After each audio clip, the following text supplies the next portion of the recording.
பேகுரு சொந்தங்களுக்கு வணக்கம். இன்னைக்கு நேர்காணல நம்மளோட இருந்தவர் அரசியல் விமர்சகரும் எக்ஸ் புகழுமான திரு ஏகே அவர்கள். வணக்கம். வணக்கம் வணக்கம் கார்த்திக். பரபரப்பா இப்ப இங்க வந்து தமிழக அரசியல் ஒரே ஒரு பேச்சு தான் பேசிட்டு இருக்காங்க. தமிழக பாஜக தலைவரா இருக்கிற திரு அண்ணாமலை அவர்கள் மாற்றப்படுவாரா? சில பேர் வந்து தேசிய தலைவரா ஆக்க போறாங்கிறாங்க. சில பேர் அவர் தான் தொடருவாரு அப்படிங்கிறாங்க. என்ன நடக்க போகுது? என்ன நடக்குது? இப்பதான் இப்போ சமீபத்துல இந்த கடந்த ஒரு வாரம் ஒரு 10 நாளா இந்த விஷயம்தான் வந்து பேச்சு பொருளா இருக்கு. எப்ப வந்து ஏடிஎம்கே அண்ட் பிஜேபி கூட்டணி பாசிபிலிட்டி அப்படின்ற அந்த ஒரு இது ரைட், எடப்பாடி ஒரு பிரஸ்ல சொல்லும் போதும் அண்ணாமலை சொல்லும் போதும் கிட்டத்தட்ட கூட்டணி இல்லாமலாம் இருக்காது, இருக்கிறதுக்கு உண்டான பாசிபிலிட்டி இருக்கு அப்படின்ற மாதிரி அந்த துணியில ஒரு பதில் வந்து ஒரே சமயத்துல 2 பேர்கிட்ட இருந்தும் ஒரே மாதிரி வந்ததுல இருந்தும் பிளஸ் நிறைய தலைவர்கள் வந்து டெல்லி பயணம், அண்ணாமலை அவர்களுடைய டெல்லி பயணம் அப்படின்ற அந்த விஷயத்துல இருந்து இது இன்னும் சூடு பிடிக்க ஆரம்பிச்சது.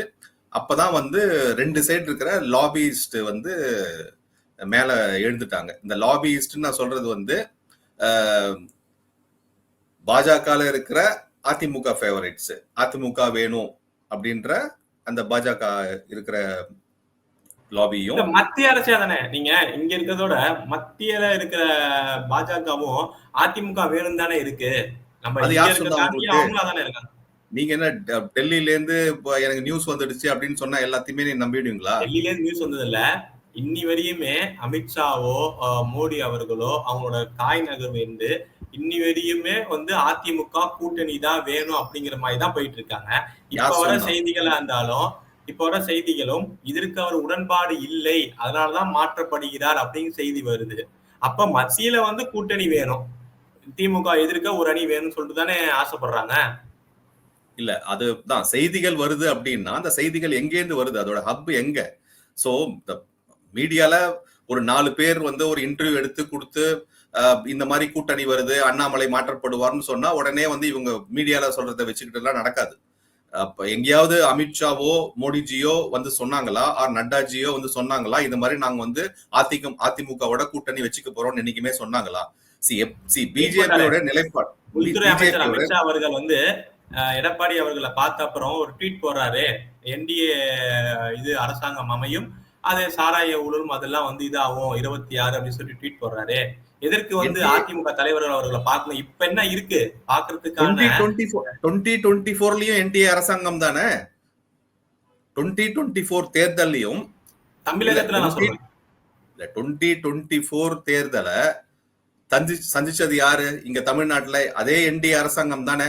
அந்த என்டிஏ அரசாங்கத்துல யார் இருப்பா யார் இல்ல அப்படிங்கிறது தான் இங்க கேள்வி. அப்ப அதிமுக இருந்தாங்களா 2024ல? அது என்டிஏ தானே. சோ இது இது இது வந்து இதெல்லாம் சொல்றேன்னா இதெல்லாம் வந்து ஒரு பூசுற வேலை, ஒரு இன்டர்பிரிட்டேஷன் தான். ஓகே, நான் வந்து ஒரு அதர் சைட்ல இருந்து பேசுறேன். என்னைக்குமே யாருமே கன்ஃபார்ம் பண்ணல. பிஜேபி பொறுத்த வரைக்கும் நான் சொல்ல வந்த விஷயம் என்னன்னா, பிஜேபியை பொறுத்த வரைக்கும் ஹிஸ்டாரிக்கலா நம்ம பார்த்தோம்னா யாரையுமே அவங்க கழட்டி விட்டதில்லை.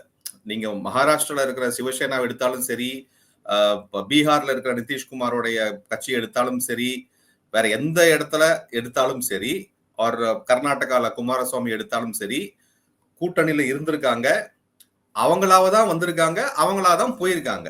வரும்போது இவங்க வந்து ஓகே அப்படின்னு அந்த பொலிட்டிக்கல் ரீசன்ஸ்க்காக அக்செப்ட் பண்ணிட்டு கோயலேஷன் வந்திருக்காங்க. மாயாவதியும் இன்க்ளூட் பண்ணிக்கோங்க, இங்க இருக்கிற டிஎம்கேவும் வாஜ்பாய் காலத்துல இன்க்ளூட் பண்ணிக்காங்க, ரைட்டா?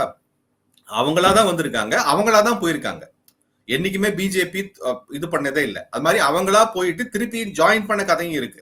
நம்ம நிதிஷ்குமாரை பாக்குறோம், ரைட்டா? போனாரு, திருப்பி வந்தாரு. சிவசேனா போனாங்க, இப்ப வரத்துக்கு உண்டான உள்ள ட்ரை பண்றாங்க, பட் வேற மாதிரி உடஞ்சி சிவசேனாவா வந்தது. சோ இது வந்து நம்ம வந்து ஒரு ஹேஷியம் தான். இந்த மீடியால ஒரு சென்சேஷனல் டாபிக்கா கிரியேட் பண்ணிட்டு உடனே வந்து இவங்க சொல்லிட்டாங்க, இவங்க தலைவர்கள் போயிட்டு வந்துட்டாங்க, உடனே வந்து கூட்டணி வந்துடும் அப்படிங்கிறது வந்து ஒரு ரொம்ப ப்ரீமெச்சூர்ட் ஸ்டேஜ்ல தான் இருக்கு. பட் அதே சமயத்துல நாம ஒத்துக்கிறோம், அது மாதிரி பிஜேபிக்கும் ஏடிஎம்கேக்கும் கூட்டணிக்கு உண்டான பேச்சுவார்த்தைகள் ஆரம்பிச்சிடுச்சு. முன்னாடி ஒரு மூடப்பட்ட கதவு இன்று திறந்து விட்டது.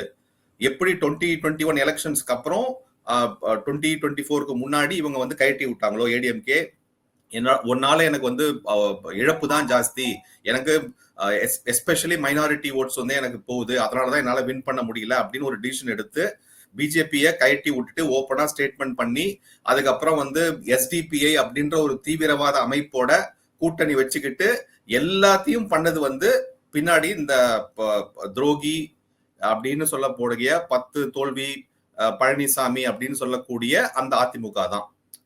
ரைட்டா? இப்போ அதே 10 தோல்வி பழனிசாமி தான் பிஜேபியோட கதவை தட்டுறாரு. என்னைக்குமே பிஜேபி வந்து போய் அதிமுகவை கதவை தட்டல. அந்த காலம்லாம் முடிஞ்சு போச்சு. எப்ப வந்து அண்ணாமலை அவர்கள் வந்து தலைமை பொறுப்பை ஏத்துக்கிட்டாரோ இந்த கடந்த 3 ஆண்டுகளை பார்க்கிறோம், அவருடைய நிலைப்பாடை ரொம்ப தெளிவா எடுத்து சொல்லிட்டாரு. பாஜக கட்சி தமிழ்நாட்டுல வளர வேண்டும், திராவிடம் என்ற சித்தாந்தம் இங்க வந்து ரொம்ப புறையோடி போயிருக்கு, அதை அழிக்கணும். அதை அழிக்கணும்னா ஒரே ஒரு மாற்று சக்தி அப்படிங்கிறது வந்து தேசியம்.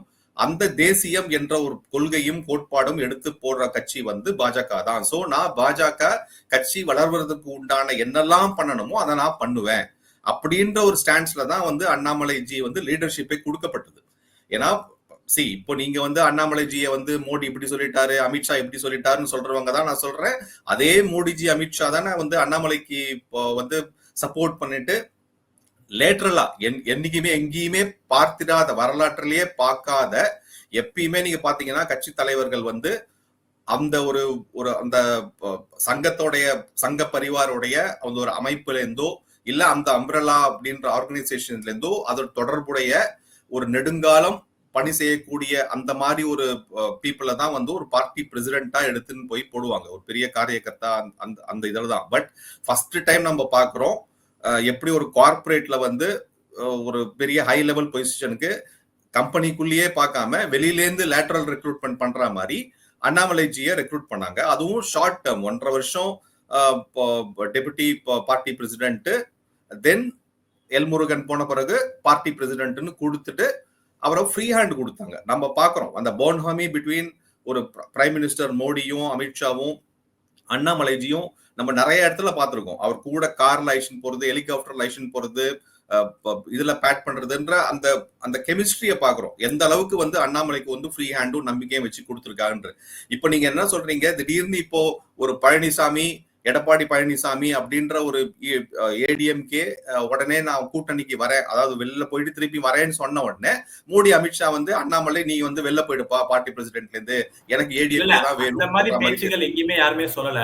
என்ன சொல்றாங்க அப்படின்னா, இந்த கூட்டணிக்கு நான் உடன்பாடு படல அப்படின்னு சொல்லிட்டு அண்ணாமலை அவர்களா கேட்கறதாதான் செய்தி வருது தவிர பிஜேபி என்னைக்கும் எந்த கட்சியுமே, பிஜேபியை தாண்டி எந்த கட்சியுமே ஒரு கூட்டணிக்காக தன்னோட மாநில தலைவரை மாற்றாது. அது பிஜேபி செய்யவே செய்யாது. பட் இதுக்கு நான் அகெயின்ஸ்டா இருக்கேன், அதனால நான் வெளியில போறேன் அப்படின்னு அண்ணாமலை அவர்களா கேட்கறதாகவும் தான் செய்திகள் வருது. பட் இதற்கு மத்திய பாஜக என்ன முடிவெடுக்க போறாங்கன்னு தெரியல. பட் ஏன் வந்து திமுக நீங்க சொல்ற மாதிரியே எல்லாமே சித்தாந்தத்துக்கு அவங்க எதிரியா தான் இருக்காங்க, அவங்க ஒன்றிணைஞ்சுதான் இருக்காங்க. மத்திய பாஜக என்ன நினைக்கிறா, இதே மாதிரி ஒன்றிணைஞ்சு இருந்தாதான் திமுகவை எதிர்க்க முடியுங்கிறது எல்லாருக்கும் தெரியும். கூட்டணி ஸ்ட்ராங்கா இருந்தாதான் திமுகவை எதிர்க்க முடியும் 26ல அப்படிங்கிறப்ப அப்புறம் ஏன் இன்னும் அண்ணாமலை அவர்கள் வந்து இந்த கூட்டணியை வேணாம்னு நினைக்கிறாரு?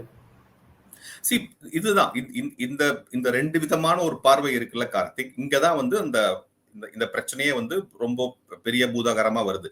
அந்த 2 விதமான பார்வை என்ன? இப்போ அரித்மேட்டிக்கா பார்த்தோம் அப்படின்னா, இப்ப போல் நடக்கிறது அப்படின்னா நம்ம வாங்கின ஓட் பர்சன்டேஜ், நமக்கு எவ்வளவு பாப்புலாரிட்டி இருக்கு, எதிரிக்கு எந்த மாதிரி ஒரு பலம் இருக்கு அப்படின்னு நம்ம வந்து பகுத்தாய்ந்து ஒரு ஸ்டாட்டிஸ்டிக்கலா அந்த பாலிடிக்ஸ் அணுகினோம் அப்படின்னா கண்டிப்பா அட்வான்டேஜ் வந்து இப்போ 5 முனை கூட்டணி இல்லையா, இப்ப டிஎம்கே அலையன்ஸ், ஏடிஎம்கே தனியா, பிஜேபி அலையன்ஸ் பிளஸ் இங்க என்டிகே விஜயோடைய கட்சி அப்படின்னு தனியா வச்சுக்கிட்ட 5 பேர் வச்சுக்கிட்ட 5 முனை போட்டியில இப்போ ஓட் ஸ்பிளிட் ஆறதுனால டிஎம்கேக்கு ஆன்டி இன்குமென்சி ஜாஸ்தி.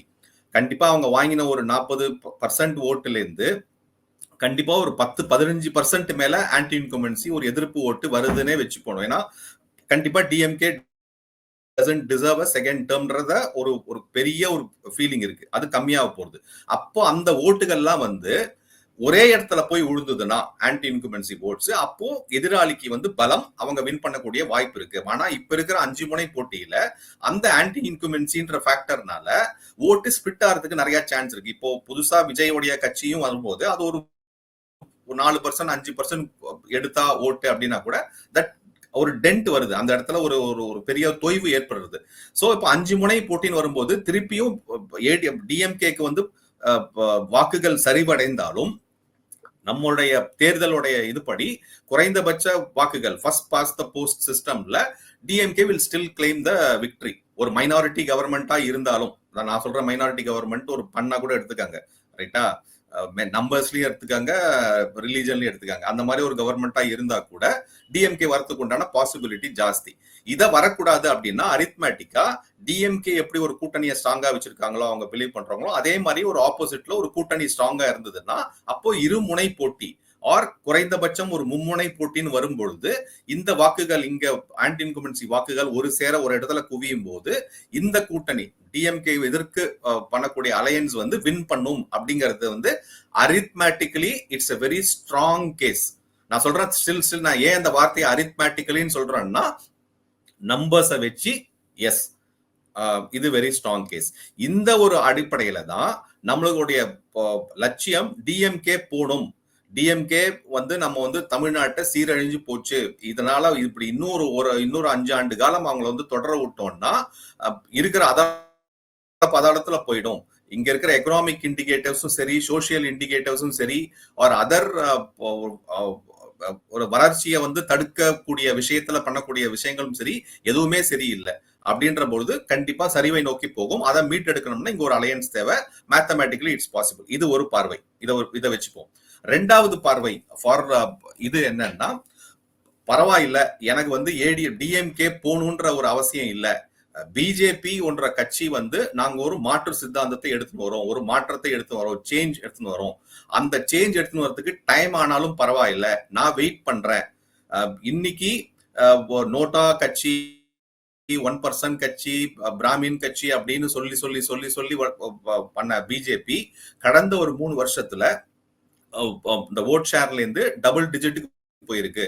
அதை இன்னும் நான் வந்து கேடர் பேஸ்ல ஸ்ட்ராங் பண்ணிட்டு இன்னும் வலுவடைஞ்சிட்டு நான் வந்து 8% 10% வளர்றாங்க. பட் அதுக்கான பிரதிநிதித்துவம் சட்டமன்றத்திலயோ பாராளுமன்றத்திலயோ இல்லைன்னா அது வளர்ந்து எந்த பயனும் இல்ல. கட்சி வளர்றது ரைட்டு, பட் அதுக்கான ரெப்ரசன்டேட்டிவ்ஸ் வந்து அட்லீஸ்ட் நம்ம வந்து சட்டமன்றத்திலயோ பாராளுமன்றத்திலயோ இருக்கிறதானே ஒரு கட்சிக்கு இன்னும் ஒரு பலம். ஒரு எம்எல்ஏ போனாலும் பெரிய பலம் இல்ல. கரெக்ட். சோ அதுதான் நம்ம கான்ஸ்டிடியூஷனல் ப்ராசஸ். நம்ம டெமோக்ராட்டிக் சிஸ்டம்ல எப்படி வச்சிருக்கோம்னா, இந்த ஓட்டே அப்படித்தானே. நீங்க வந்து 100 பேர் ஓட்டு போடுறாங்கன்னா யார் அதிகமா ஓட்டு வாங்குறாங்களோ அவங்க தான் வின் பண்ணுவாங்க. சோ இப்போ 6 பேர் 7 பேர் போட்டு போடுறாங்க, ஒருத்தன் வந்து 30 வாக்கு அதிகமா வாங்குறான்னா மிச்சம் 70 பேர் எதிர்ப்பு வாக்கு தான். நீங்க 70 பேர் எதிர்ப்பு வாக்கு அப்படிங்கறதுனால இவன் வின் பண்ண முடியாதுன்னு சொல்ல முடியாது. நம்ம இருக்கிற கரண்ட் சிஸ்டம், எலக்டோரல் சிஸ்டமும் சரி, கான்ஸ்டிடியூஷனும் சரி, ஃபர்ஸ்ட் பாஸ் த போஸ்ட் அதான் சொன்னேன், அதுதான் நம்ம இது. சோ நீங்க வந்து ஓட் ஷேர் பத்தி தான் நம்ம பேசுறோம். ரெப்ரசன்டேஷன் நீங்க வந்து 7% 8% இருந்தாலும் உங்களுக்கு அந்த ரெப்ரசன்டேஷன் கவர்மெண்ட்ல இல்லங்கிறது தான் இப்போ நிதர்சனமான உண்மை. அதை சேஞ்ச் பண்ணமா வேணாங்கிறது ஒரு தனி இது, அதை விட்டுருவோம். பட் இங்க நம்ம பார்க்க வேண்டியது என்னன்னா, நீங்க அப்போ அந்த இதை வின் பண்ணி எடுக்கணும். நீங்க வந்து அப்போ வந்து நான் வந்து ஒரு 10% வாங்கினா போதும், 12% வாங்கினா எனக்கு ரெப்ரசன்டேஷன் இருக்கு அப்படின்னு நினைச்சா பரவாயில்ல. இப்ப அது மாதிரி கிடையாது. நீங்க 25-30% வாங்கினா கூட எதிராளி 31% வாங்கினானா அவன் தான் வின்னு. அப்படி இருக்கிற பட்சத்துல உங்களுக்கு ஆட்சியை பிடிக்கணும்னா உங்களுக்கு அந்த நம்பர்ஸ் தேவைப்படுது. அதனாலதான் அரித்மேட்டிக்கலி ஸ்ட்ராங்கா நான் சொல்றேன். கண்டிப்பா DMK alliance is very strong. அவங்க நம்பர்ஸ் குறைஞ்சா கூட இவங்க எதிராளி சிதறி இருக்கிறதுனால அவங்க ஸ்ட்ராட்டஜி அதனால வின் பண்றதுக்கு பாசிபிலிட்டி இருக்கு. அதை தடுக்கணும்னா கண்டிப்பா இங்க ஒரு கூட்டணி தேவை அப்படிங்கிற அந்த பிளாட்ஃபார்ம்ல நிறுத்திப்போங்க, ரைட்டா. அதர் சைடு என்னன்னா, ஓகே நான் வந்து என்னோட அப்ஜெக்டிவ் என்ன, டிஎம்கே போகணும் அப்படின்ற அப்ஜெக்டிவ்ல நம்ம டிஎம்கேவை எதிர்த்து அவன் ஆட்சியில வரக்கூடாது அப்படின்னா அப்ப எனக்கு கூட்டணி தேவை. இப்ப என்னோட இன்னொரு தாட் வந்து என்னன்னா, எனக்கு டிஎம்கே போகணும், எஸ், பட் அதே சமயத்துல I will not compromise on ideals. நான் ஒரு சேஞ்சுக்கு வரேன், ஒரு மாற்றத்தை நோக்கி வரும் பொழுது இந்த கழகங்களே இப்படிதான். இந்த திராவிடம்ன்ற சித்தாந்தம் வந்து ஏடிஎம்கேவா இருந்தாலும் சரி, டிஎம்கேவா இருந்தாலும் சரி, எந்த கழகமா இருந்தாலும் சரி, சித்தாந்த கோட்பாடு அவங்க ஆரம்பிக்கிற தலைவர்ல இருந்து முடிக்கிற தலைவர் மட்டும் அந்த கொள்கை கோட்பாடு எல்லாமே ஒரே டெம்ப்ளேட் தான். வேற வேற இதுல வந்து சொல்லுவாங்களே தவிர டெம்ப்ளேட் ஒண்ணுதான். சோ அதையே மாத்தணும் அப்படின்னு சொல்லிட்டு நம்ம வந்து பிஜேபின்னு ஒரு கட்சி வரும் பொழுது திருப்பி அதே பீப்புளோட சேரும் பொழுது அதுல என்ன கிரெடிபிலிட்டி இருக்கு, அப்ப என்ன சேஞ்ச் நம்ம எடுத்துன்னு வர போறோம் அப்படின்ற கொஸ்டின். பீகார்ல பாத்துருப்போம் நிதிஷ்குமார் எத்தனை தடவை உள்ள வெளிய மாதிரி பிஜேபியோட போயிட்டு வந்தாருங்கிறது நம்ம உலகில பாத்துருப்போம்.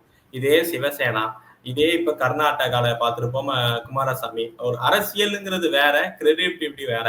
ஒரு ஆட்சி வந்துருச்சுன்னா அதுக்கப்புறம் நம்ம வந்து எது வேணா மாத்தலாம். பட் அதுக்கு முன்னாடியே எல்லாருமே சொல்றதுதான், அரசியல் கூட்டணி வேற, சித்தாந்த கூட்டணி வேற அப்படிங்கறதுதான் எல்லா கட்சியும் இருக்கு. பட் அதே மாதிரி தானே அந்த அரசியல் கூட்டணி மாதிரி அமைச்சாதானே பாஜக தமிழகத்துல வளர முடியும். நீங்க சொல்ற மாதிரியே 2 சைடும் கூட்டணி வச்சது தானே பாஜக. அதுல இப்ப வச்சு ஜெயிக்கிறதுல எந்த தப்பும் இல்லல்ல. இது தப்பு ரைட்டுன்ற மீறி உங்களுக்கு என்ன அச்சீவ் பண்ணணும் அப்படிங்கறத அததான் நான் வந்து முன்னாடி சொல்றதுக்கு எதுவுமே இல்லாம அச்சீவ் பண்றதுக்கு நீங்க ஒரு ரெப்ரசன்டேட்டிவ் உள்ள போன அப்புறம் அச்சீவ் பண்றது இன்னும் உங்களுக்கு வலுவா இருக்கும்ல பாஜகக்கு. எதுவுமே இல்ல அப்படிங்கிறப்ப நம்மளால அச்சீவ் பண்ணி எந்த யூஸ் இல்ல. நாம் தமிழர் மாதிரி நம்ம இது சொல்றதுதான் ஓட் பர்சன்டேஜ் இன்க்ரீஸ் ஆயிடுக்குன்னு. பட் ஒரு கொஞ்சம் ஒரு 10 எம்எல்ஏ அப்புறம் எதிர்கட்சி அப்புறம் தனியா நின்று நீங்க வர்றதுங்கிறது இன்னும் ஒரு பாசிபிளா இன்னும் நீங்க வந்து சித்தாந்தத்தை மாத்துறதுக்கான வழிகள் நிறைய இருக்குல்ல. ரைட், அதுதான் வர நானு. இது வரைக்கும் என்ன பண்ணிருந்தாங்கன்னா அதே மாதிரி ஒரு பிகி பேக்கிங்ன்ற மாதிரி ஒரு கட்சி ஒரு கூட்டணியோட சேர்ந்து சார்ந்து பண்ண அரசியல் தான் வந்து தமிழ்நாட்டை பொறுத்த வரைக்கும் கடந்த ஒரு 30 ஆண்டு காலமா வந்து பிஜேபி பண்ணிருந்தது. அதனால என்ன லாபம்? 0. அதனால ஒரு பெரிய ஒரு வளர வேண்டிய கட்சி ஃபர்ஸ்ட் எடுத்த உடனே முன்னாடியே எம்எல்ஏ வந்து 80கள்லயே எம்எல்ஏ சீட்டை பிடிச்ச கட்சி, அட்லீஸ்ட் ஒரு சீட்டுனாலும் அன்னைக்கே ஒரு ஸ்டாம்ப் பண்ண கட்சி வளர்ந்துதா? வளரல. ஏன்னா இங்க இந்த கழகங்கள் இருக்கிற மட்டும் எந்த கட்சியும் வளர விட மாட்டாங்க. சோ அவங்க வந்து அங்காளி பங்காளி மாதிரி. சோ அதுதான் சொன்னேன், ஒரே தாயின் வயிற்றில் பிறந்த 2 குழந்தைகள்ன்ற மாதிரி இவர் இல்லாட்டி இவர் இல்லாட்டி இவருன்ற அந்த காமன் அண்டர்ஸ்டாண்டிங் இருக்கு அந்த இதுல. சோ அதனால இவங்க எந்த கட்சியும் வளர விட மாட்டாங்க. அப்படி இருக்கிற சூழ்நிலையில நீங்க இந்த 2 பேரை எதிர்த்து தான் அரசியல் பண்ணிட்டு தான் வரணும் ஒரு மாற்று கட்சின்னா அதுதான் அந்த கிரெடிபிலிட்டி.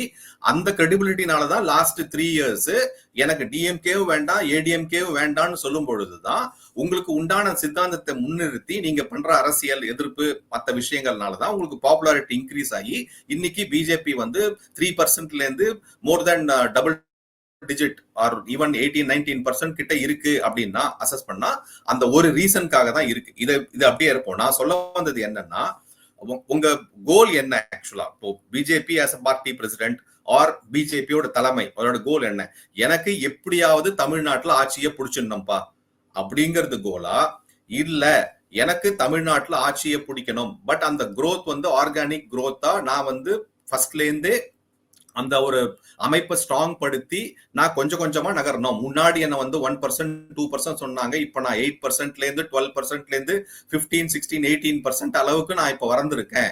எனக்கு இன்னும் இதே பாத்துல இதே குரோத்ல என்னுடைய வேலையை தொடர்ந்து பண்ணும் பொழுது 2026 இல்லாட்டாலும் 2031ல என்னால வந்து ஆட்சியில உட்கார முடியும் ஆர் 36ல உட்கார முடியும்ன்ற ஒரு சித்தாந்தமா என்ன பார்வை இருக்கு நமக்கு?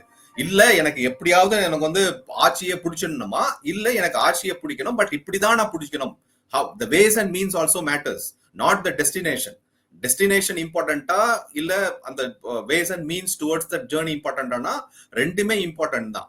பட் இப்போ அந்த பிஜேபியோடைய கேள்வி என்ன? அந்த கேள்விதான் இப்போ கேள்விக்குறியா இருக்கு. அதனாலதான் வந்து இன்னைக்கு ஏடிஎம்கேவோட கூட்டணி வேணுமா வேணாமா அப்படின்ற அந்த ஒரு விஷயமும் வந்து பெருசா இருக்கு. இப்போ ஒடிசாவை எடுத்துக்காங்க. ஒடிசால நாம வந்து தீவிர எதிர்ப்பு தான் பண்ணிக்கிட்டு இருந்தோம். ஆனா ஆட்சியை பிடிக்கிறதுக்கு 25 ஆண்டு காலம் ஆச்சு நமக்கு. வெஸ்ட் பெங்கால் எடுத்துக்காங்க, நம்ம தீவிரமா எதிர்த்து காங்கிரஸ். நீங்க சொல்ற ஒடிசால மத்தியில எலெக்ஷன்னா அந்த கூட்டணியோட இருப்போம், மாநிலத்தை தான் எதிரா இருந்தோம். அப்ப பிஜேபி நீங்களே பாத்துக்கோங்க, ஒரே கட்சியோட சென்ட்ரல் எலெக்ஷன்னா கூட்டணி, ஸ்டேட் எலெக்ஷன்னா தனித்தனியா இருந்தது. அப்ப அதுக்குன்னு ஒரு யுக்தி வச்சுதானே அவங்க போறாங்க. அப்ப அந்த யுக்தி தமிழ்நாட்டிலயும் இம்ப்ளிமெண்ட் பண்ணா நல்லா தானே இருக்கும்.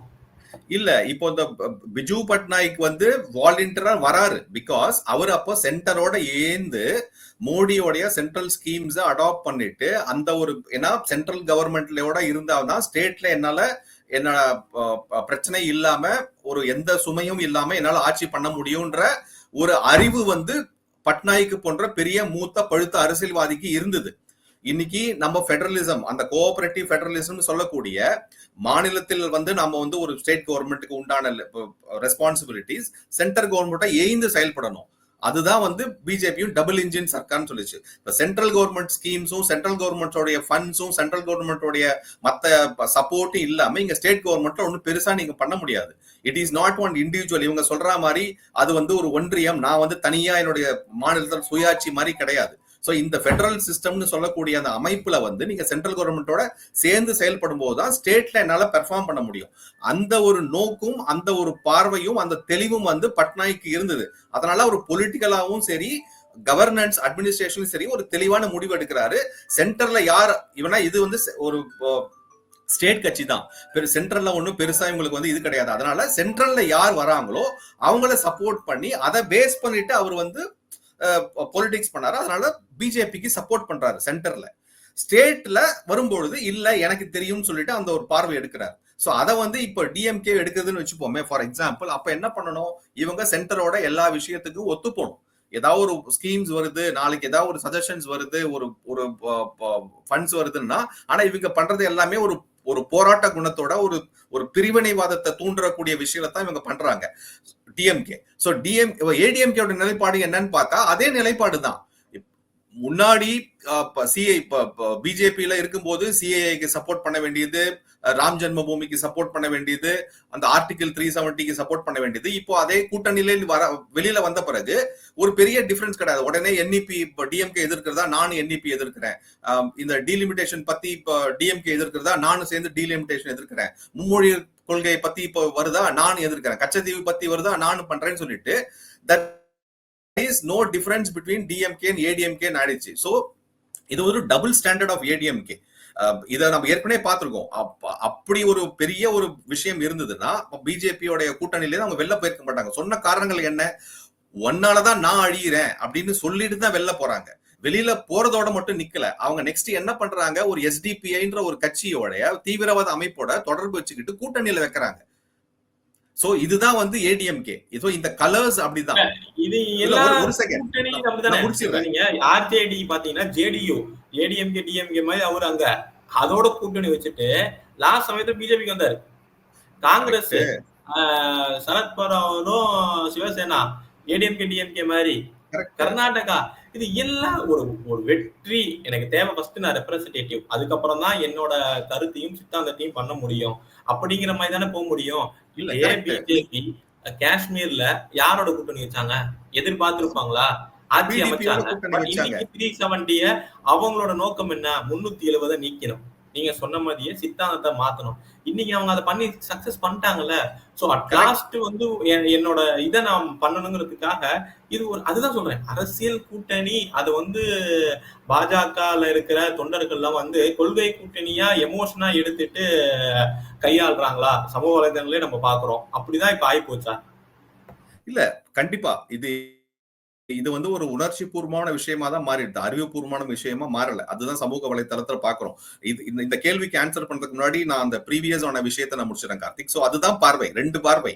ஒன்னு, எனக்கு ஆட்சியை பிடிக்கணும், அதுல ஒரு அரசியல் சாணக்கியத்தனம் வேணும், அந்த அரித்மேட்டிக்கா என்ன ஒர்க் ஆகுதுன்னு பார்க்கணும். Politics is not only about just ideals and இது நம்ம பவர்ல இருந்தாதான் நாம சொன்ன ஐடியல்ஸையும் நம்ம பண்ற கொள்கையும் சித்தாந்தத்தையும் செயல்படுத்த முடியுன்ற போது பவர் இஸ் வெரி இம்பார்ட்டன்ட். நான் கவர்மெண்ட்ல உட்கார்ந்தாதான் சில விஷயத்த பண்ண முடியும் போது அது இம்பார்ட்டன்ட். அதனாலதான் எப்போ சந்தர்ப்பம் சூழ்நிலை வரும்பொழுது கூட்டணி வச்சுக்கிறதும் கூட்டணி வச்சுக்காம இருக்கிறதும், அந்த ஒரு கொள்கை முரண்பாடு இருந்தாலும் ஒரு குறைந்தபட்ச ஒரு புரிதல்ல ஒரு ஆட்சியா கூட்டணி ஆட்சியாவோ சப்போர்ட் பண்ண ஆட்சியோ நடக்கிறது நம்ம 12 ஆண்டுகளமா பார்த்திருக்கோம். பல ஸ்டேட்ல பல உதாரணம் இருக்கு, பிஜேபிக்கு உதாரணம் இருக்கு, அதெல்லாம் ஒண்ணும் மாற்று கருத்தே இல்லை. பட் அதே சமயத்துல அந்த சித்தாந்தம் வரும்பொழுது நான் என்ன எனக்கு நான் இத பட்டு அனுபவப்பட்டு எனக்கு போயிடுச்சுப்பா, 30 வருஷமா எனக்கு இதே ஆயிடுச்சு. நான் ஒரு பெரிய ஒரு மாற்றத்தை நோக்கி போறேன், ஒரு மேஜர் ஷிஃப்ட் எடுக்கிறேன். நான் ஷிஃப்ட் எடுக்கும் பொழுது நான் தேவையில்லை, நான் தனியா நின்று வளர்ந்து காட்டுறேன் அப்படின்னு சொல்லும் போது அது ஒரு ஸ்ட்ராட்டஜி. ரெண்டுமே டிஃபரெண்ட் ஸ்ட்ராட்டஜிஸ் தான், யாரும் மாற்று இது சொல்லவே இல்லை. பட் உங்க நோக்கம் என்னவா இருக்கு அப்படிங்கறத பேஸ் பண்ணி தான் இந்த கூட்டணி தேவையா இல்லையா அப்படிங்கிற அந்த விஷயம். இதை ஒரு சைடு நம்ம வச்சுப்போம், நம்ம விவாதிப்போம். பட் நீங்க கேட்ட அந்த சமூக வலைத்தளத்துல, இந்த சமூக வலைத்தளம் வந்து ஒரு என்ன சொல்றது, அங்க வந்து சும்மா உணர்ச்சி வசமா பொங்கினாலாம் இவங்க சொன்னாலாம் வந்து தலைவர்கள் உடனே இது பண்ணுவாங்களா கிடையாது. இங்க என்ன ப்ராப்ளம்னா, இந்த ஒரு அதீதமா நம்ம வந்து ஒரு பர்சனாலிட்டிய வந்து ரொம்ப புடிச்சுக்கிட்டு அது ஒரு ஃபேன் பாய்ஸா நம்ம கிரியேட் பண்ணிக்கிட்டு பண்ற விஷயத்தினாலதான் இங்க சமூக வலைதளத்துல ஒரு பிளவுபட்ட கருத்துக்கள் இருக்கு. அது என்னன்னா, அது வந்து ஆக்கப்பூர்வமா போகுதானா கிடையாது. இன்னைக்கு யார கேள்வி கேட்கணும், அதிமுகவும் பிஜேபியும் மாத்தி மாத்தி கேள்வி கேட்டுக்கணும், உன்னோட கூட்டணி தேவையா இல்லையா. ஆனா இங்க நடக்குதுன்னா பாஜகக்குள்ளேயே இருக்கிறவங்களே பிளவுபட்டு தனித்தனியா பேசுறாங்க. இது இந்த ஃபேன் பாய் மூமெண்ட் என்ன. நான் ஒரு எக்ஸாம்பிள் சொல்றேன். இப்ப இந்த ஐபிஎல் நடக்குது ரைட்டா, இந்த சிஎஸ்கே மேட்ச் எல்லாம் போறது நிறைய பேர் பார்த்திருப்பாங்க. நான் சொல்ற அனாலஜி புரியும் நினைக்கிறேன். தோனி வந்தா போதும்பா, எனக்கு 2 6 அடிச்சிட்டாரா, சூப்பர்ப்பா, நான் வாங்கின 15,000 ரூபாய் டிக்கெட்டுக்கு ஆத்மா சாந்தி அடைஞ்சிருச்சுப்பா, தலைவா தெய்வமே போதும்பா மேட்ச்னு வச்சான். ஆனா மேட்ச் ஊத்திடுச்சு சிஎஸ்கே ரைட்டா. ஒரு ரித்துராஜ் கெய்க்வாட் அவுட் ஆயிட்டு போனா அந்த வருத்தம் கிடையாது, ஜடேஜா அவுட் ஆயிட்டு போனா வருத்தம் கிடையாது. தோனி நெக்ஸ்ட் வராரா, எனக்கு விக்கெட் போறத பத்தி 7-8 விக்கெட் போட்டோம், தோனி 9வது வந்து ஆடுறாரா, 2 6 அடிக்கிறாரா, மேட்ச பார்த்தோமா, கை தட்டினோமா, விசில் அடிச்சோமா, போயிட்டு தலைவா முடிஞ்சு போச்சு சிஎஸ்கே மேட்ச்னா ஊத்தி போச்சு, சிஎஸ்கே ஊத்திடுச்சு. இப்ப இதே அனாலஜியை நீங்க கம்பேர் பண்ணி பாருங்க ரைட்டா. நான் சொல்றது யாருன்னு உங்களுக்கு புரியும். எனக்கு வந்தா போதும், பேசினா போதும், இது பண்ணா போதும், எனக்கு பிஜேபி வளர வேண்டிய அவசியமே கிடையாது.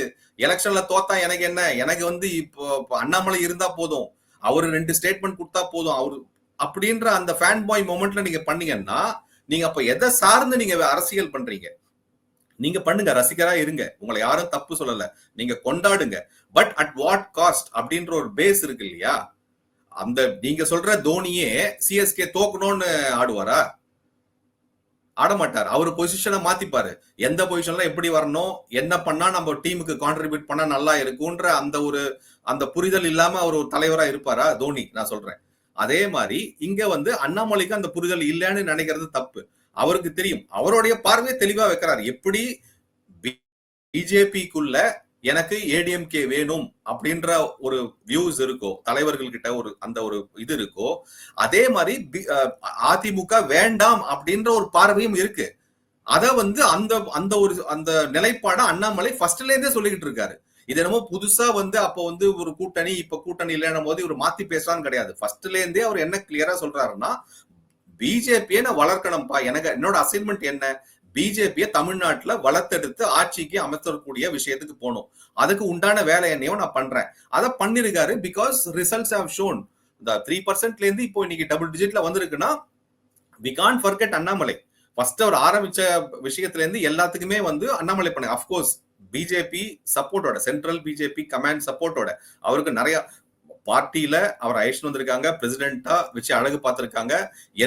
என் மக்கள் யாத்திரை பொழுது வந்த சப்போர்ட், ஃபண்டிங் சப்போர்ட்ல இருந்து மத்த மாரல் சப்போர்ட்ல இருந்து தலைவர்கள்லாம் வந்து, துவக்கத்துக்கும் அமித்ஷா வராரு, முடியும் போது மோடிஜி வராரு, நடுவுல இடைப்பட்ட நேரத்துல பல தலைவர்கள் வராங்க. அதுல இருந்து அந்த டிஎம்கே ஃபைல்ஸ் அந்த இதை ரிவீல் பண்றதுல இருந்து you say anything, he has got an immense support. and இது அதை தவிர இவரை வந்து வெளி மாநிலத்துக்கு பிரச்சாரத்துக்கு போறாரு. அந்த தலைவர் அண்ணாமலையே சொல்லியிருக்காரு, வெளி மாநிலத்துக்கு பிரச்சாரத்துக்கு போறாரு.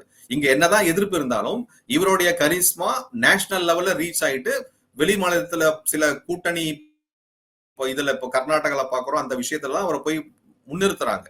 அந்த கூட்டணி பேச்சுவார்த்தைக்கும் எலெக்ஷனை மேற்பார்வை பண்றதுக்கும் அவரை முன்னிறுத்துறாங்க, பிரச்சாரத்துக்கு போறாரு. இவ்வளவு விஷயம் நடக்குது. சோ அந்த கிரெடிபிலிட்டி அண்ணாமலைகிட்ட இருக்கு. பட் அதே சமயத்துல இப்ப பிஜேபி கமாண்ட் என்ன டிசைட் பண்ண போகுது, எனக்கு ஓகே, எனக்கு 2 பார்வை இருக்கு.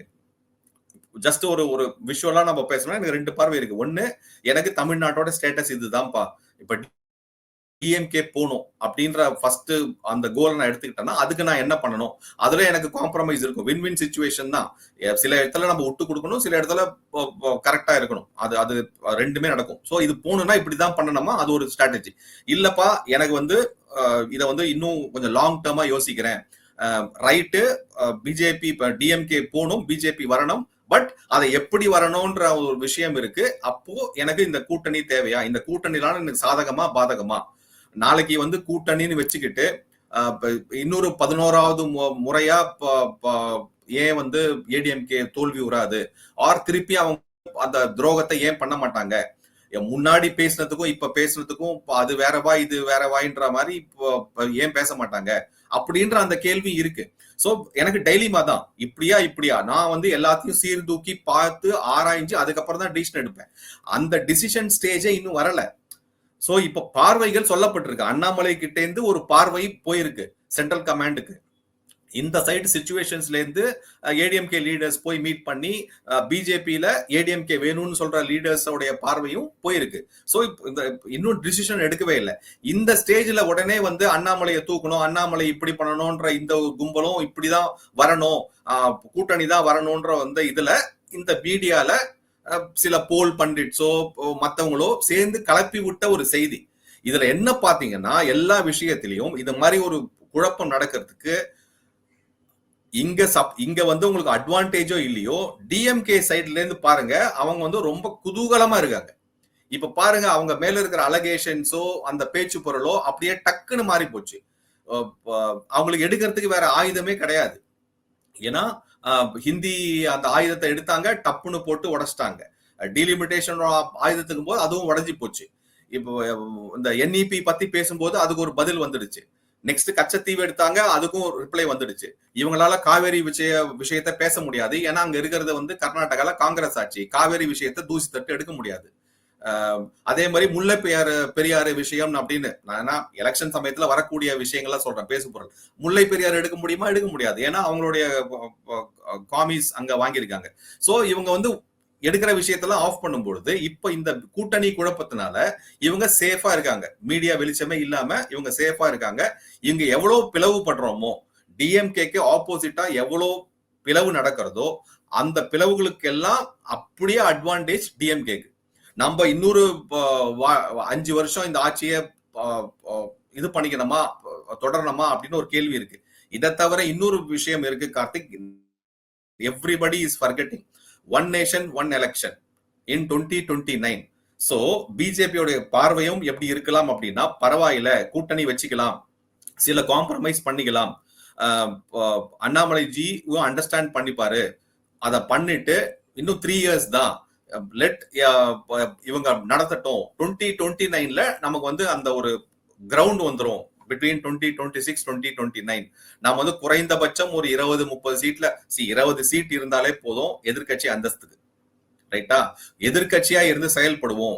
ஃபர்ஸ்ட் நம்ம வந்து ஒண்ணுமே இல்லாம இருக்கும் பொழுது இப்ப வந்திருக்கோம், இவ்வளவு % வாக்கு வந்திருக்கு. அது நெக்ஸ்ட் ஸ்டெப், லாஜிக்கல் ஸ்டெப் வந்து ஒரு எதிர்கட்சியா இருக்கிறது ஆர் கூட்டணி ஆட்சியில உட்கார்றது. அந்த ஸ்டெப்ல உட்கார்ந்துகிட்டு நம்ம ஒரு 3 வருஷம் அந்த எதிர்கட்சியா அரசியல் செயல்பட்டு இந்த இவங்க விஷயத்தை ஆட்சியெல்லாம் தோலுரிச்சு காட்டிட்டு அதுக்கப்புறம் நம்ம வந்து 2029ல ஒன் நேஷன் ஒன் எலெக்ஷன் வரும்போது பண்ணலாம் அப்படின்ற ஒரு பார்வையும் சென்ட்ரல் கமாண்டுக்கு இருக்கு. சோ அத அவங்க வந்து இன்னும் பரிசீலிச்சுட்டு இருக்காங்க. எந்த மாதிரி ஆப்ஷன்ஸ் வரும், இப்படியா இல்ல வேண்டாம் பாத்துக்கலாம், எதிர்ப்பு இருந்தா பாத்துக்கலான்றதுவா, இல்ல கொஞ்சம் விட்டு கொடுத்துட்டு நம்ம கொஞ்சம் பேக் எடுத்துட்டு போலாம் பரவாயில்ல அப்படின்றதா, அப்படிங்கறதெல்லாம் போக போக தான் தெரியும். ஆனா இப்ப இந்த இருக்கிற இதுலயே வந்து ஒரு சென்சேஷனலா ஒரு டாபிக்கை கிரியேட் பண்ணிட்டு 2 சைடு லாபியும் வந்து இங்க வந்து ஏடிஎம்கே வேணும் ஏடிஎம்கே வேணான்னு போட்டு அடிச்சுக்கிறதுனால ஒரு பிரயோஜனம் இல்லை. அடிச்சுக்கங்க, அந்த கருத்தை எடுத்து வைங்க. ஃபார் எக்ஸாம்பிள் இன்னும் ஒரே ஒரு பாயிண்ட் மட்டும் சொல்லிடுறேன்.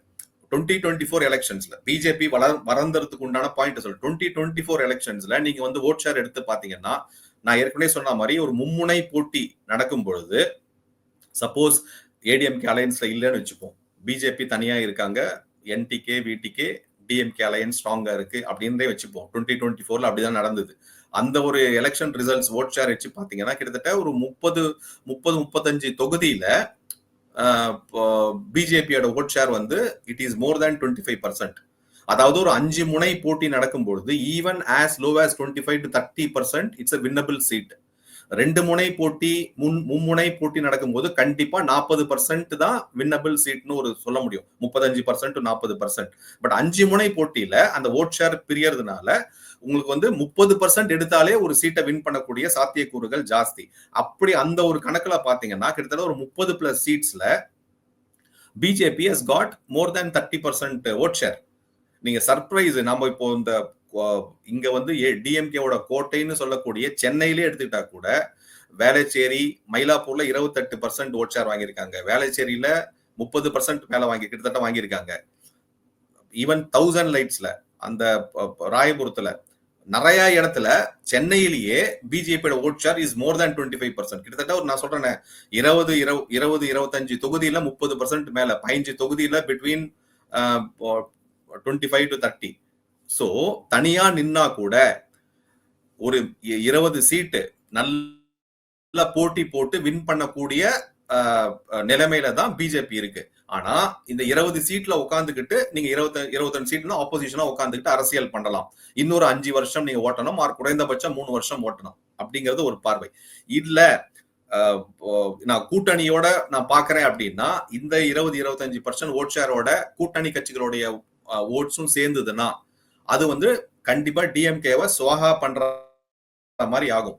அது 40-40 ஒரு பெரிய ஹியூஜ் ஸ்விங் ஆயிட்டு ஆட்சியிலேயே உட்காந்து பண்ணக்கூடிய நிலைமையும் வரலாம். இப்ப இதுல என்ன ஒரு எல்லாருமே என்ன கேட்பாங்கன்னா, பிஜேபி உடைய ஓட்டு வந்து ஏடிஎம்கேக்கு போகுது, பட் ஆனா மத்த ஏடிஎம்கேட ஓட்டு என்னைக்குமே பிஜேபிக்கு வந்ததில்லை அப்படின்னு சொல்றதுல உண்மை இருக்கு.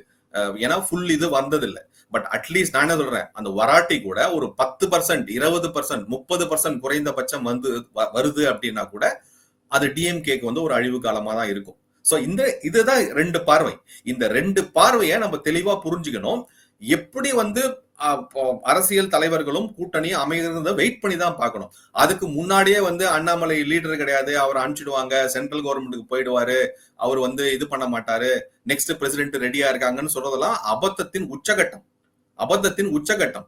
அப்படி பாத்தீங்கன்னா அந்த அண்ணாமலை லீடர் பண்றதுக்கு முன்னாடியே நிறைய பேர் இருந்தாங்க. ராம சீனிவாசன் இருந்தாரு, KT ராகவன் இருந்தாரு, பலதரப்பட்ட பேர்கள் இருந்தாங்க இல்லையா? அப்ப அதையெல்லாம் மீறி அண்ணாமலை தான் எடுத்துட்டு வந்தாங்க. அப்போ there was some assignment given to Annamalai. அவர் சொன்ன மாதிரியே பிஜேபியை வளர்த்து எடுக்கணும்.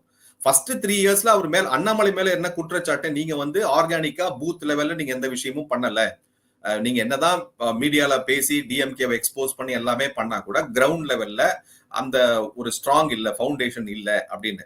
பட் அவருக்கு வந்து இப்பதானே 3 வருஷம் தானே வந்திருக்காரு. 3 வருஷத்துல நிலைமையை மாத்திருக்காருல்ல. ஒரு பிஜேபி ஒரு பேச்சு பொருள் ஆக்கியிருக்காரு, பார்ட்டியை எடுத்திருக்காரு, பாப்புலாரிட்டி இன்க்ரீஸ் பண்ணிருக்காரு. நெக்ஸ்ட் ஸ்டெப்ல நெக்ஸ்ட் ரவுண்ட் வரும்போது அதுல கான்சென்ட்ரேட் பண்ணுவாரு.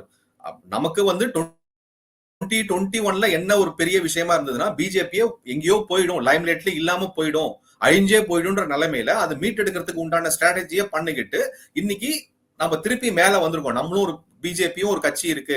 இப்ப பாத்தீங்கன்னா வந்து இப்போ கிராமத்துல உள்ள எங்கெல்லாம் போய் பாத்தீங்கன்னா பிஜேபியோட கொடி இருக்கு, பிஜேபியோட சிம்பிள் இருக்கு. மோடியோடைய இது வந்து எவ்வளவு வந்து இதுவா இருந்ததோ அந்த கருப்பு பலூன்லாம் விட்டுட்டு இன்னைக்கு எந்த இடத்துல போனாலும் மோடி அப்படிங்கிற பேர் வந்து எல்லா கிராமத்திலையும் தெரியும். அந்த அளவுக்கு வந்து கட்சியை வந்து உள் கிராமத்தை மட்டும் எடுத்துன்னு போயிருப்போம் நம்ம. அப்படி இருக்கிற அதுதான் ஃபர்ஸ்ட் இதுவா இருந்தது, அதை பண்ணிருக்காரு.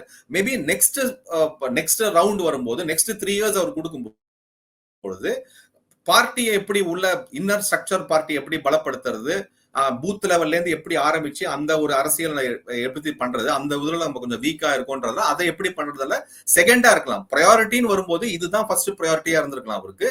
செகண்ட் ப்ரையாரிட்டி அந்த பூத் லெவல்ல ஸ்ட்ராங் பண்றது செகண்ட் ப்ரையாரிட்டியா அண்ணாமலை யோசிச்சிருக்கலாம். சோ அதனால நம்ம டைமே கொடுக்காம 2 வருஷம் 3 வருஷத்துல உடனே பண்ணணும், இல்ல நீ பண்ணாட்டி நெக்ஸ்ட் நான் மாத்திடுவேன், நெக்ஸ்ட் வேற ஒரு ஆளுக்கு போயிடுவேன், எனக்கு வந்து ஆட்சி தான் இம்பார்ட்டன்ட், இப்படிதான் இம்பார்ட்டன்ட் பண்ணா அது வந்து வேற விதமான ஒரு அரசியல். அந்த அரசியலை வந்து என்னைக்குமே மோடி அமித்ஷா பண்ணதே கிடையாது. அவங்க ஒரு விஷயத்த ஆராய்ஞ்சாங்கன்னா செஸ்ல வந்து விளையாடுற மாதிரி நீ ஒரு மூவ் வச்சின்னா ஒரு 10வது மூவ் என்னன்னு யோசிப்பாரு அமித்ஷா. அவரு பொலிட்டிக்கல் சாணக்கியா. அதனால அவர் என்ன யோசிக்கிறாருன்னு உங்களால யோசிச்சு நீங்க பேசக்கூட முடியாது. இது என்னன்னா சென்சேஷனல், இந்த டாபிக் சென்சேஷனலா இருக்கு. அந்த பிரஸ்டிடியூட்ஸ்னு சொல்லக்கூடிய அந்த ஆர்எஸ்பி மீடியா வந்து இதை வந்து பெரிய பூதாகரமா கலப்பிட்டு ஒரு விவாத கலப்பி விடுறாங்க. பிகாஸ் அந்த டிஎம்கேவோட விஷயத்த வெளியில வராம டைவர்ஷன் டாக்டிக்ஸ் யூஸ்வலா பண்றாங்க.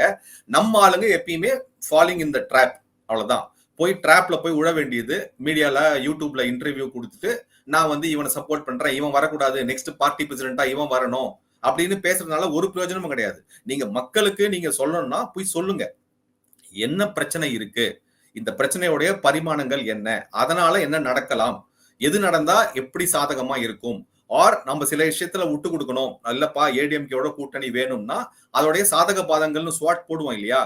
ஓகே, கூட்டணி வச்சா எனக்கு வந்து இதெல்லாம் நெகட்டிவ், இதெல்லாம் எனக்கு பாசிட்டிவ், கூட்டணி வெக்காட்டி எனக்கு இதெல்லாம் நெகட்டிவ், இதெல்லாம் பாசிட்டிவ் அப்படின்ற டிஸ்கஷன் பாயிண்ட்ஸ்ல நம்ம ஒரு ஆர்கியூமெண்ட்ஸையும் நம்ம விவாதம் எடுத்துன்னு போனா அது வந்து ஆரோக்கியமான சூழ்நிலை. அதை விட்டுட்டு சென்சேஷனலா ஃபேன் பாய்ஸ் மொமெண்டாவும் போகக்கூடாது, எக்ஸ்ட்ரீம் இந்த சைட்லயும் போகக்கூடாது. Political game is totally different. பொலிட்டிக்ஸ்ல வந்து கொஞ்சம் அடாப்டபிலிட்டி தேவை, திக் ஸ்கின் தேவை. அந்த அந்த என்ன சொல்லுவாங்க, அந்த எரும மாட்டுக்கு தோல் ஜாஸ்தியா இருக்கு அப்படின்னு சொல்லுவாங்க, அந்த மாதிரி நம்ம மேலேயே காரி உமிழ்வாங்க, பின்னாடி வந்து குத்துவாங்க, முதுகுல குத்துவாங்க, மாத்தி பேசுவாங்க, பாராட்டுவாங்க, அப்படியே இதெல்லாம் நடக்கும். அது எல்லாத்தையும் பார்த்துக்கிட்டு நீங்க அமைதியா நீங்க எப்படி எடுத்துன்னு போகணுமோ முன்னேறி போகணும். அதுதான் பாலிடிக்ஸ். அந்த திக் ஸ்கின்டு கேம்ல எமோஷனலா ஹார்ட்ல நம்ம டிஸ்கஸ் பண்றது வந்து என்னைக்குமே ஒர்க் அவுட் ஆகாது. மைண்டாவும் யோசிக்கணும், ஹார்ட்டாவும் யோசிக்கணும், எப்படின்னு யோசிக்கணும். அதுல சூப்பர் ஸ்ட்ராங்கு மோடிஜியும் சரி, அண்ணாமலையும் சரி, அமித்ஷாவும் சரி, ஜேபி நட்டாவும் சரி, இல்ல ஆர்எஸ்எஸ்ல இருக்கிற அந்த தலைவர்களும் சரி, அவங்களுக்கு தெரியும், அவங்க நிறைய அனுபவப்பட்டிருக்காங்க, நிறைய பார்த்திருக்காங்க, அவங்களுக்கு தெரியும். சில விஷயத்த அவங்க கிட்ட விட்டுணும். டிசிஷன் அவங்க டிசிஷன் எடுத்தா கரெக்டா இருக்கும்ன்ற அந்த ட்ரஸ்ட் ஒண்ணு லீடர்ஷிப் மேல. அது எப்படி இருந்தாலும் சரி, உடனே வந்து நான் வந்து டிஎம்கேக்கு பிஜேபிக்கு ஓட்டு போட மாட்டேன், நான் வந்து இதுக்கு மேல ஓட்டு போடுவேன். இதெல்லாம் வந்து ஒரு 5%, 10%, 15% தான். அன்னைக்கு எலெக்ஷன் போது என்ன நடக்கிறது, அது உன்னோட ஸ்ட்ராட்டஜி என்னன்ற பத்தி தான் அந்த டிசிஷன். ஏன்னா ஓட்டிங் டிசிஷன் வந்து நீங்க 8 மாசம் 9 மாசம் முன்னாடியே பண்ண முடியாது. நீங்க என்னதான் டிசிஷன் எடுத்தா கூட அன்னைக்கு அந்த ஓட்டிங் டே அன்னைக்கு நீங்க என்ன பட்டன் பிரஸ் பண்றீங்கன்றது வந்து அந்த சமயத்துல இருக்கிற சூழ்நிலை பொறுத்து தான். அந்த சூழ்நிலை கடைசி ஓட்டுக்கு முன்னாடி நாள் மட்டும் மாறலாம். சோ அதனால நீங்க வந்து இன்னைக்கு எல்லாம் சொல்லிட்டு எல்லாம் பண்ணா உடனே மாறிடும்ன்ற போல் எடுக்கிறேன், இதெல்லாம் பண்றேன்னா வேலைக்கே ஆகாது. அதனால என்ன பொறுத்த வரைக்கும் நான் வந்து ஒரு வேண்டுகோளா வைக்க முடியாது. பட் என்னோட பார்வையா என்ன சொல்ல முடியும்னா, I will wait for the leaders. ஏன்னா இப்ப நான் இவ்வளவு விஷயம் பேசுறேன் அப்படின்னா எனக்கு தெரிஞ்ச விஷயம் மேபி ஒரு 20%, 25% இருக்கலாம், ஆர் செகண்டரி சோர்ஸ் மூலமா கொஞ்சம் எக்ஸ்ட்ராவா இருக்கலாம். பட் மோடி, அமித்ஷா, அண்ணாமலைக்கு வந்து அவங்க வந்து they have a birds I view. மேல வந்து அந்த பருந்து பார்வைன்னு சொல்றத மேலே இருந்து ஒரு விஷயத்த பாக்குறாங்க, கீழே என்ன நடக்கிறதுன்னு ஒரு ஃபுல் 360 டிகிரி வியூ அவங்களுக்கு இருக்கும். எல்லா விஷயத்தையும் யோசிச்சு அனாலிசி அவங்க நம்ம வந்து கீழே கிரவுண்ட்ல உட்காந்துக்கிட்டு லெஃப்ட் ரைட் நம்ம ஐ சைட் இருக்கிற அளவுக்கு தான் பார்க்க முடியும். பட் அவங்களுடைய பார்வை மேலேருந்து கீழே வருது. சோ அதை நம்ம ட்ரஸ்ட் பண்ணணும். அந்த லீடர்ஸை ட்ரஸ்ட் பண்ணணும்னு என்ன, அவங்க என்ன டிசிஷன் எடுத்து நீங்களே சொன்ன மாதிரி பிடிபியோட போனாங்க, நம்ம ட்ரஸ்ட் பண்றோம். நிதிஷா வெளியில போனாரு, திருப்பி வந்தாரு, ட்ரஸ்ட் பண்றோம். சந்திரபாபு நாயுடு பேசாத பேச்சா போனாரு, இப்ப கூட்டணிக்கு வந்தாரு, நம்ம ட்ரஸ்ட் பண்றோம். அதனால நம்ம ட்ரஸ்ட் பண்ணுவோம். அந்த என்ன டிசிஷன் பாவம். இதே தான் Annamalai is also a fan of great fan. நீங்க எப்படி அண்ணாமலைக்கு ஃபேனோ, Annamalai is a fan of Modi and Amit Shah. So அவர் வந்து விஷயத்தை போய் சொல்றாரு. பிகாஸ் பார்ட்டி பிரசிடென்ட்டா அவர் ரோல் என்னன்னா, என்ன விஷயம் இருக்கோ அவரை போய் எடுத்து சொல்றது அவருடைய ரோல். அத சொல்றாரு, அதுக்கு ஸ்டேட்மெண்ட் கொடுக்குறாரு. நீங்க அதெல்லாம் வச்சுக்கிட்டு நீங்க வந்து இவர் வந்து உடனே அகைன்ஸ்டா பேசுறாரு, இப்படி பேசுறாருன்னு சொல்றதுல அர்த்தமே கிடையாது. If you are fully devoted to அண்ணாமலைனா, அண்ணாமலை என்ன சொல்லுவாரோ அதை கேளுங்க. இன்னும் அவர் சொல்லல.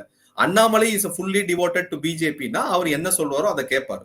சோ அப்படிதான் இருக்க முடியும். தர நமக்குள்ளேயே போட்டுட்டு அதை சண்டை போட்டுக்கிட்டு இருக்கிறதையும் போச்சுடா அப்படின்ற சட்டிய பானையை கீழே உடைச்சு நம்ம பண்ணக்கூடாதுங்கிறது தான் இது. இன்னும் ஒரு வருஷத்துக்கு கம்மியா தான் இருக்கு. We should stay United.